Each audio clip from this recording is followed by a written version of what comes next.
Pagpasa ng annual budget ng bansa dapat daw na gawin sa loob ng 6 na taon ayon naman kay Attorney Levito Baligod. Detalye na balita mula kay Bal Gonzales sa RH5. Bal, good morning. Good morning, Kuya Angel. Sa halip na kada taon ay panahon na raw para baguhin ang pagpasa ng national budget at gawing kada 6 na taon. Itong panukala ni Atty. Levito Baligod dahil sa mahabang panahon ng nasasayang mula sa paghahanda ng budget proposal ng iba't ibang ahensya hanggang sa pag-aproba ng 2 kapulungan at mapunta sa mesa ng Pangulo. Kung magpasa tayo ng budget na panghabang panahon, I mean for medium term, 6 na taon, makakasigurado tayo na yung inumpisahan na proyekto matatapos.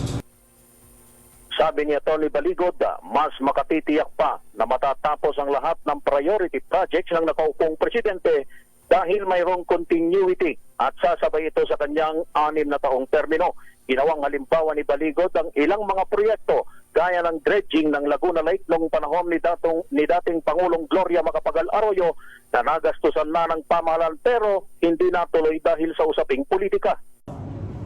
O yung dredging ng Laguna Lake na nag-umpisa na pero dahil ayaw ng bagong administrasyon yung proyekto na yon ay itinigil nila.